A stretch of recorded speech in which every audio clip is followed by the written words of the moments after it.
नमस्कार। बहुत स्वागत है आप सभी दर्शकों का मीन राशि के लिए मंगल गोचर के इस वीडियो में। महाबलशाली हुए मंगल 11 मई 2026 से 20 जून 2026। जी हाँ, पराक्रम, साहस, शौर्य और ऊर्जा के कारक ग्रहों के सेनापति मंगल 11 मई 2026 को राशि परिवर्तन करेंगे और शनि के पाप प्रभाव से मुक्त होकर स्वराशि मेष राशि में गोचर करेंगे। मंगल 18 माह के बाद स्वराशि में गोचर करने जा रहे हैं और यहाँ 20 जून मध्य रात्रि तक रहेंगे। 23 फरवरी से मंगल लगातार पीड़ित चल रहे हैं। पहले तो राहु मंगल का अंगारक योग बना, फिर 2 अप्रैल से शनि मंगल का दुर्योग बन गया।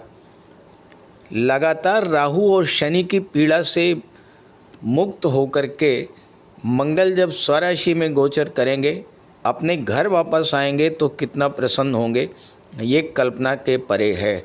और जब मंगल प्रसन्न होंगे तो अपना वरदान भी आपको प्रदान करेंगे। जब मंगल शुभ स्थिति में होंगे तो हमें भी शुभ फल प्रदान करेंगे। बस आपको तो बजरंगबली की आराधना करते रहना है, हनुमान चालीसा का पाठ करते रहना है। मंगल के शुभ फल आपको लगातार मिलते रहेंगे। ये विश्लेषण आपकी चंद्र राशि के आधार पर किया जा रहा है और वीडियो के अंत में मैं मंगल के उपाय भी बताऊंगा। तो ये है मीन राशि के जातकों की कुंडली। आपके लग्न के स्वामी हैं देवगुरु बृहस्पति, जो कुंडली के चौथे भाव में गोचर कर रहे हैं और 2 जून को देवगुरु राशि परिवर्तन करके पंचम भाव में आ जाएंगे, अपनी उच्च की राशि कर्क राशि में। मंगल का गोचर आपके लिए बेहद महत्वपूर्ण है, क्योंकि पहली बात तो ये है कि मंगल आपके लिए मीन राशि के लिए प्रबल योग कारक ग्रह बनते हैं। दूसरी बात यह है कि मंगल भाग्येश होकर के धन के भाव में गोचर कर रहे हैं, तो भाग्य का साथ और भाग्य के सपोर्ट से धन की प्राप्ति ये गोचर दर्शा रहा है।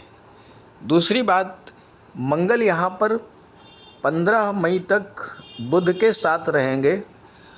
बुध आपकी कुंडली में चौथा भाव केंद्र के स्वामी हैं और मंगल त्रिकोण के भाव के स्वामी हैं, तो बुध मंगल का केंद्र त्रिकोण राजयोग भी बनेगा।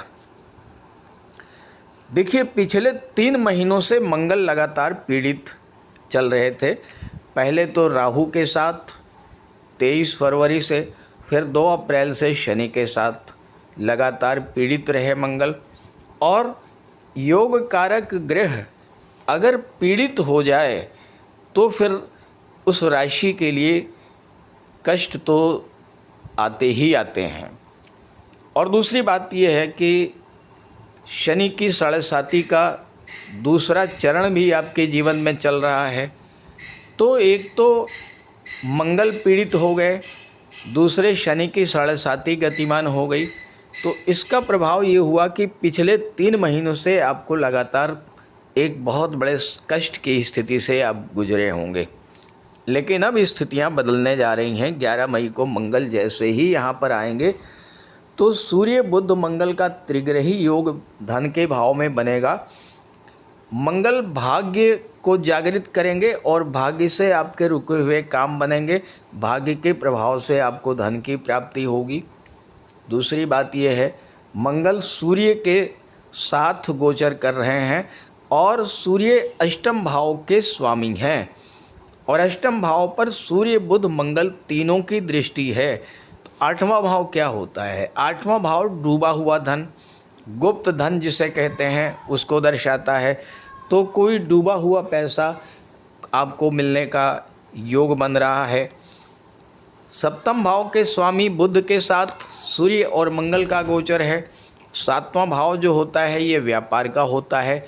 हो सकता है कि आपका बिजनेस में बहुत सारा पैसा फंसा हुआ हो, या सूर्य के साथ मंगल हैं। हो सकता है कि गवर्नमेंट के पास आपका पैसा रुका हो, गवर्नमेंट से आपको पैसा मिलना हो, आपने कोई गवर्नमेंट प्रोजेक्ट लिया, कोई गवर्नमेंट से जुड़ा हुआ कार्य किया और उस कार्य को पूरा तो कर दिया आपने, लेकिन आपका पेमेंट अभी नहीं मिल पा रहा है। तो ये ऐसी स्थितियां हैं जिनमें मंगल, सूर्य, बुध तीनों आपको सपोर्ट करेंगे और अगर आप इस समय एफर्ट करेंगे तो आपका डूबा हुआ पैसा आपको मिलने का प्रबल योग बनता है। दूसरी बात, 8वां भाव जो है ये ज्योतिष, तंत्र मंत्र और रिसर्च का दर्शाता है और इसके स्वामी सूर्य हैं जो कि मंगल के साथ गोचर कर रहे हैं। सूर्य बुध का बुधादित्य राजयोग बन रहा है और 15 मार्च के बाद तो स्थिति और भी 15 मई के बाद तो स्थिति और भी अनुकूल हो जाएगी, क्योंकि सूर्य बुध का बुधादित्य राजयोग तीसरे भाव में बनेगा और सूर्य बुध दोनों की दृष्टि 9वें भाव पर होगी। तो यहाँ पर भाग्य का आपको पूरा सपोर्ट मिलेगा और भाग्य का पूरा जब सपोर्ट मिलेगा तो फिर आपके सारे काम जो रुके हुए थे वो बनने शुरू हो जाएंगे। जो विघ्न, बाधाएं, रुकावटें थीं वो समाप्त होंगी, क्योंकि मंगल एक ऐसे प्लेनेट हैं जिसे शत्रुहंता कहा जाता है और यहाँ पर मंगल की दृष्टि लगातार 20 जून तक 8वें भाव पर पड़ती रहेगी। तो 8वें भाव से संबंधित आपके शत्रु कौन हैं? 8वें भाव से संबंधित आपके शत्रु हैं विघ्न, बाधा, रुकावट, परिवर्तन और सांघातिक रोग। इनसे मुक्ति दिलाएंगे मंगल आपको। लेकिन एक बात का ध्यान रखना है कि मंगल ब्लड और सर्जरी के भी कारक होते हैं। मंगल ब्लड और सर्जरी के भी कारक होते हैं। तो ऐसे में क्या होगा कि वाहन चलाते समय आपको विशेष सावधानी बरतनी होगी। अब देखिए, सूर्य बुध का बुधादित्य राजयोग बन रहा है। 15 मई तक तो सूर्य बुध की दृष्टि और मंगल की दृष्टि अष्टम भाव पर पड़ेगी। तो अष्टम भाव से संबंधित जो फल हैं वो मैंने आपको बता दिए। अब इसके बाद क्या होगा कि 1 महीने तक सूर्यदेव रहेंगे तीसरे भाव में और छठे भाव के स्वामी होकर के गोचर करेंगे, भाग्य भाव पर दृष्टि डालेंगे। छठा भाव होता है नौकरी का। वो जातक जो कि गवर्नमेंट जॉब की तैयारी कर रहे हैं या किसी एमएनसी में या प्राइवेट सेक्टर में नौकरी की तलाश कर रहे हैं, उनके लिए ये समय बेहद अनुकूल रहेगा। तीसरा भाव जो है वो यात्राओं का होता है और यहाँ पर सूर्य बुध का बुधादित्य राजयोग बनना, छठे भाव और सप्तम भाव के स्वामी का एक साथ गोचर करना, ये दर्शाता है कि आप अगर कोई नौकरी आपको मिलती है तो ज़्यादा संभावना है कि वो टूर एंड ट्रेवल से रिलेटेड होगी। यानी ऐसी नौकरी मिलेगी जिसमें लगातार यात्राएं आपको करनी पड़ेंगी और या फिर ऐसी नौकरी मिल सकती है जिसमें आपके लगातार ट्रांसफ़र्स होते रहें। एक बात तो ये हुई। दूसरी बात ये है कि आपको गवर्नमेंट जॉब या शासन प्रशासन से जुड़ा हुआ जॉब, इसके मिलने का बड़ा योग बन रहा है इस समय। और 15 मई से 15 जून तक सूर्य तीसरे में रहेंगे, उसके बाद चौथे भाव में आ जाएंगे और यहाँ पर जब सूर्य आएंगे तो दशम पर दृष्टि डालेंगे। तो एज ए कैरियर आपके लिए ये समय बेहद अनुकूल रहने वाला है। शुक्र का गोचर भी आपके लिए बहुत महत्वपूर्ण है। 14 मई को शुक्र आएंगे चौथे भाव में। गुरु के साथ शुक्र की युति बनेगी। गुरु और शुक्र दोनों चौथे भाव में, केंद्र के भाव में बहुत अच्छा फल प्रदान करते हैं। गुरु के बारे में तो कहा गया है कि किंग कुर्वन्ति सर्वग्रह यस्य केंद्रे बृहस्पति। जिसके केंद्र के भाव में गुरु का गोचर हो उसके बारे में फिर कहना ही क्या है। किसी भी अशुभ ग्रह का कोई प्रभाव यहाँ आप पर नहीं पड़ेगा। चौथे भाव में गुरु आपकी हर तरह से रक्षा करते हैं। चौथा भाव माता का होता है। जिस तरह से माता अपने बच्चे की देखभाल करती है, जिस तरह से माता अपने बच्चे की रक्षा करती है, ठीक उसी तरह से गुरु आपकी रक्षा करते हैं चौथे भाव में। शुक्र की बात करें, शुक्र चौथे भाव में दिग्बली होते हैं। अब यहाँ पर शुक्र के दिग्बली होने का सीधा सा प्रभाव क्या पड़ेगा कि आपके जीवन में खुशियाँ लौटेंगी, सुख सुविधा के साधनों की वृद्धि होगी।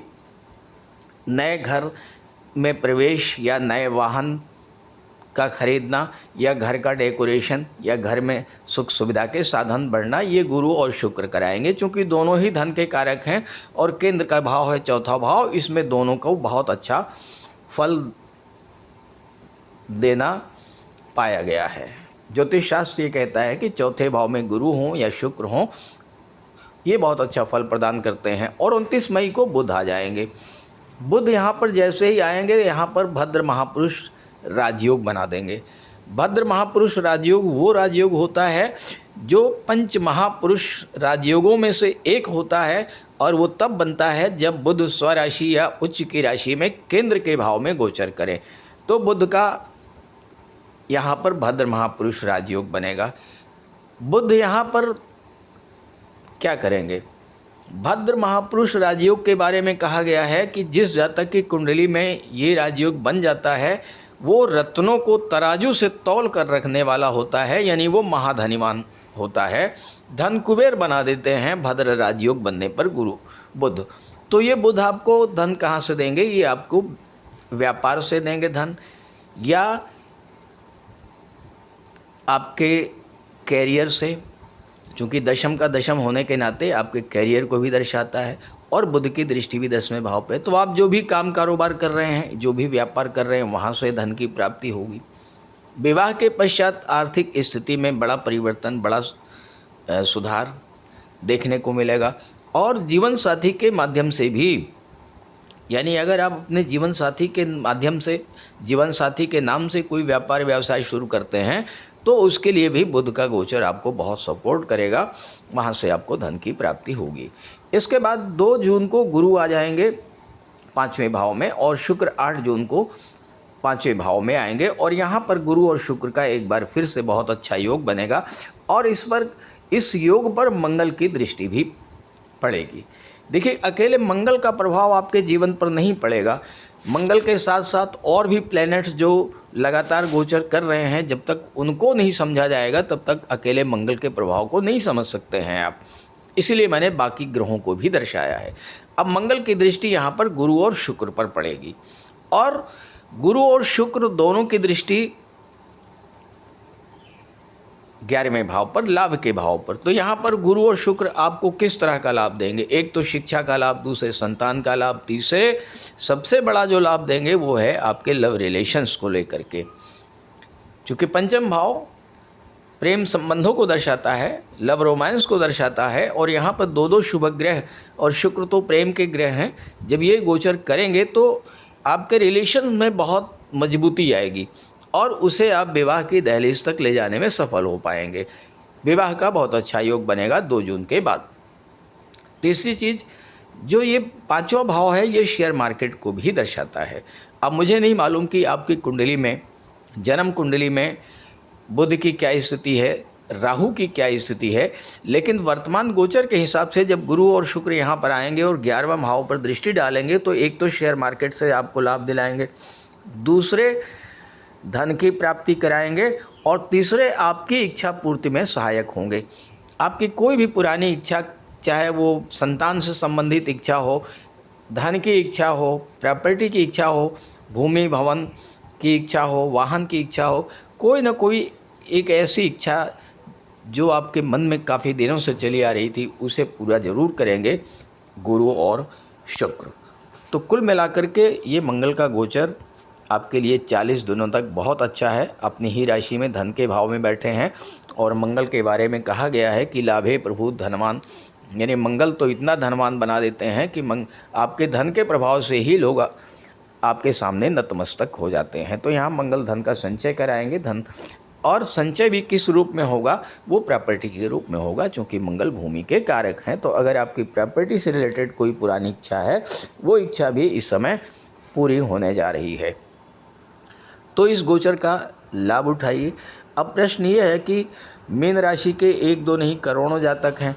मुझे नहीं पता है कि आपकी जन्म कुंडली में मंगल की क्या स्थिति है, सूर्य की, गुरु की, शुक्र की क्या स्थिति है। कौन कौन सा राजयोग बन रहा है, नहीं बन रहा है।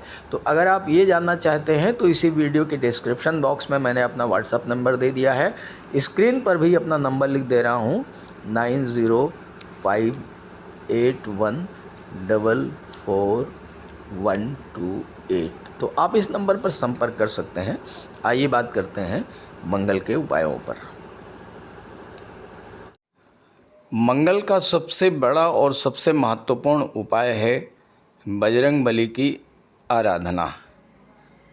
मंगलवार को हनुमान जी के मंदिर जाएं, हनुमान चालीसा का पाठ करें, हनुमान जी को चमेली के तेल में सिंदूर मिलाकर अर्पित करें। मंगलवार को नमक का सेवन बिल्कुल ना करें। सुबह शाम गुड़ का प्रयोग करें और तांबे के बर्तन का प्रयोग करें। मंगलवार को लाल मसूर की दाल, लाल कपड़े या गुड़ का दान करने से मंगल प्रसन्न होते हैं और तांबे का कड़ा या छल्ला धारण करने से भी मंगल शुभ फल प्रदान करते हैं। मंगल अगर ख़राब हैं तो क्रोध बहुत ज़्यादा आता है, तो ऐसी स्थिति में क्रोध पर नियंत्रण करें और साथ ही साथ मंगलवार को कर्ज लेने से बचना चाहिए, क्योंकि अगर आप मंगलवार को कर्ज लेते हैं तो उसे चुकाना बहुत मुश्किल हो जाता है। इसके अलावा मंगलवार को प्रातःकाल बजरंगबली की आराधना करें और शाम के समय सूर्यास्त के बाद सुंदरकांड का पाठ करें। ये बहुत आसान और सरल उपाय हैं। इन उपायों को करने से आप मंगल को प्रसन्न कर सकते हैं।